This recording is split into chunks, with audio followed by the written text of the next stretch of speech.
Hi friends, welcome to Jisha's flavours. ഇപ്പോൾ നേന്ത്രപ്പഴമൊക്കെ വീട്ടിലുണ്ടെങ്കിൽ നമുക്ക് എളുപ്പത്തിൽ തയ്യാറാക്കാൻ പറ്റിയ ഒരു 4 മണി പലഹാരമാണ് ഞാനിന്ന് കാണിക്കുന്നത്. പഴം വെച്ചിട്ടുള്ള പഴത്തിൻ്റെ ഒരു നുറുക്കാണ് തയ്യാറാക്കുന്നത്. അപ്പോൾ അതിന് വേണ്ടിയിട്ട് ഞാനിവിടെ 2 നേന്ത്രപ്പഴം എടുത്തിട്ടുണ്ട്. 2-3 നേന്ത്രപ്പഴം എടുക്കാം. അതിനുശേഷം അതിലേക്ക് ആവശ്യത്തിനുള്ള തേങ്ങ ചേർത്ത് കൊടുക്കണം. ഒരു വലിയ ശർക്കര എടുത്തിട്ടുണ്ട്. ശർക്കര പാനിയാക്കിയിട്ടാണ് ഒഴിച്ചു കൊടുക്കുന്നത്. പിന്നെ അതിലേക്ക് ഏലക്കപ്പൊടിയും കൂടെ ചേർത്ത് കൊടുക്കണം. അപ്പോൾ എളുപ്പത്തിൽ നമുക്ക് ഇത് ഉണ്ടാക്കാൻ പറ്റും. അപ്പോൾ ഇതെങ്ങനെയാണ് തയ്യാറാക്കുന്നത് നോക്കാം.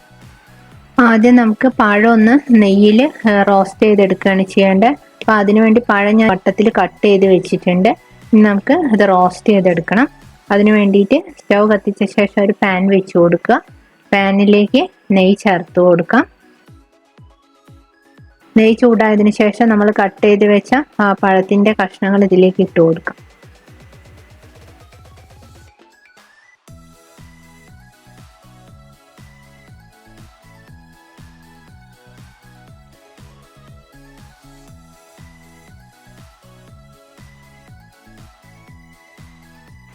പഴത്തിൻ്റെ ഒരു സൈഡ് റോസ്റ്റ് ആയതിനു ശേഷം നമുക്കത് തിരിച്ചിട്ട് കൊടുക്കാം.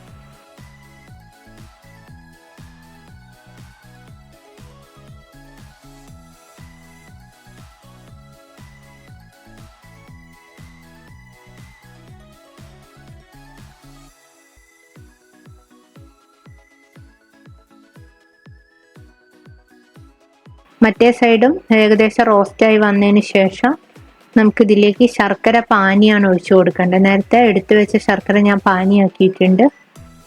ഈ ശർക്കര പാനിയിൽ പഴം നന്നായിട്ടൊന്ന് വെന്ത് വരണം.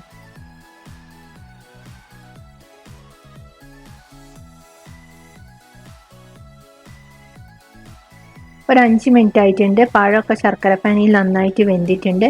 ഇനി നമുക്കിതിലേക്ക് തേങ്ങ ചേർത്ത് കൊടുക്കണം. ഒരു 1/2 കപ്പ് തേങ്ങ ഞാൻ ഇതിലേക്ക് ചേർത്ത് കൊടുക്കുന്നുണ്ട്. എല്ലാം കൂടെ നന്നായിട്ടൊന്ന് മിക്സ് ചെയ്തെടുക്കാം.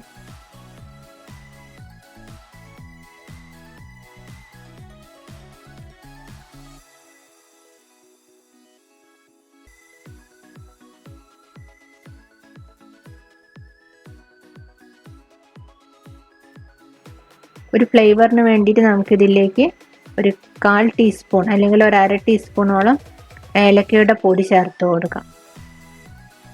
വീണ്ടും നന്നായിട്ടൊന്ന് മിക്സ് ചെയ്തെടുക്കാം. അപ്പോൾ എളുപ്പത്തിൽ ഇത് ഒരുപാട് ഡ്രൈ ആക്കേണ്ട. ഏകദേശം ഒന്ന് വെള്ളം വറ്റി വരുമ്പോൾ നമുക്കിത് ഓഫ് ചെയ്യാം. കുറച്ച് കഴിയുമ്പോൾ അത് ഒന്നുകൂടെ ഡ്രൈ ആവും.